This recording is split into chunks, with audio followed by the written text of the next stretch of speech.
You've been gracious with your time. I do have one final one, if I Please, may, and of I really course. appreciate it. So I just turned 45 a couple weeks ago. You look So great. uh, whether I feel great is No a comment. very different matter. But what I mean is this: I know so many people in my age cohort and even a little bit older as well, who have gotten on TRT, and they're like, "Dude, you got to get on it. Your Mhm. sleep's going to be," because my sleep has been a constant issue in the last Mhm. 10 years, and any number of other things. And here's what I keep telling them, which is, I don't deny that there are benefits, and I do suspect that this is an eventuality, but I have two basic problems. One, to the extent I dial in my sleep and I dial in my training and I dial in my diet, I still see gains that I feel very comfortable with.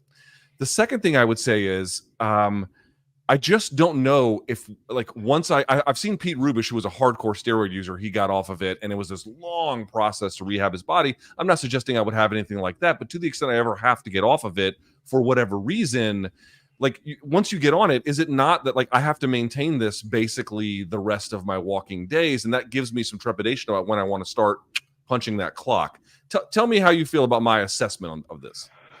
Both very valid concerns. I would also ask, and maybe this is too private for you to share, but like, do you find your sex drive and life enjoyment and excitement to be like pretty cool? Or are you like, it's just not the same as it was in my 20s and 30s? Something is missing. I mean, I'll keep some cards close to the vest. I would Please. say, is it roaring like I was 25? No, I don't think it's roaring like 25. But I don't, of all the things I think about in terms of like the signals of health, that is not a chief concern. That is not a chief concern. Yes. So TRT is analogous to a hammer. If you have a nail that's pretty wide and there's nothing important around that area, you need to hammer it. You need a hammer. But not all problems require a hammer. And a hammer has some serious side effects. You put your pinky close to the nail, you hit it, bad things happen. And TRT is number one reason why you would benefit from it is because you actually have a deficiency. So I would say to you is just look at your blood work next time you get your blood work, total testosterone, free testosterone, and see how it adds up to the normative range. If you're well within the normal range, even at the high end, I've had people be like, hey, like, this are typically the range in nanograms per deciliter is like, 300 to 900, let's say. I've had people who like testosterone of like 850 be like, dude, should I use TRT? And I'm like, what are you replacing? You haven't lost anything. You have super high testosterone. Get out of my face. Then there's other people struggling in the 250s and they're like, I don't know if I want to pull the trigger. It's like, it's going to change your life straight up. It's a critical key hormone. So I would say to your end, and yeah, like to answer your questions directly, yes, it would definitely be a process to come off of it. I will say, like, almost no one comes off of it. It's just a medication you take, like, till your dying days. Also, you'll probably be taking more and more medications as you get older anyway. So, like, what's another one? It has so.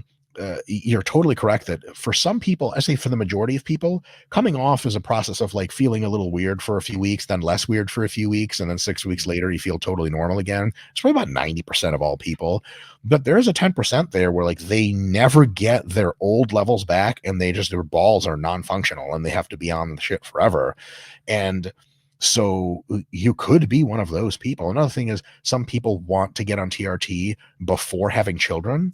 And that's a big question. If you take HCG with it, your doctor will tell you what that is. He'll be able to handle it for you. You can keep your spermatogenesis constant and thus still be able to have children even on TRT. But if you don't, you can shut down your ability to have kids. And then like, that's a big fucking problem. You know, you turned 35, you got on TRT, 5 great years, you met the love of your life at 41 and 42, you know, she's 33. She's like, let's have kids. You're like, is that really in the cards for me still? You go to the doctor. He's like, nope. I mean, of all things, forget health and hair loss and stupid shit like that. If you want children with a partner and you can't have them anymore, that might be like the biggest calamity of all time that a person could ever experience. So there's definitely concerns. And I don't like that people are kind of fast and loose with TRT.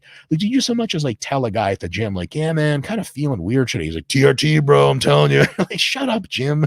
You always say that. But so if you have low levels, if you have multitudes of symptoms, so your sleep situation as a sports scientist, when you say my sleep's not that great, Low testosterone would be like the 15th thing on my list. It would never make the top 10 of why you have bad sleep. It could be the case that it's low testosterone, but I'd say low endogenous growth hormone production is way ahead of testosterone on sleep.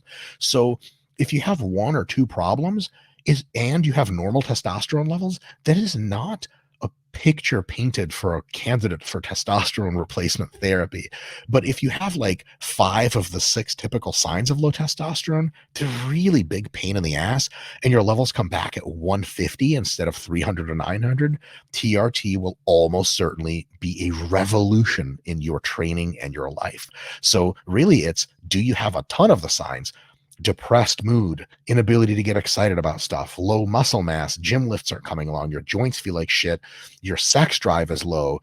All that stuff has to be like, pretty much most of it will get affected. I'll say this: if you have really low testosterone, you're going to be feeling some way of all of that stuff. And if you have low measurable levels, you're a great candidate. If you have like one of those things and your test is good, like it's like you getting a virus and someone gives you an antibiotic. Like, this is not the thing that fixes this. That's, antibiotics are bacteria.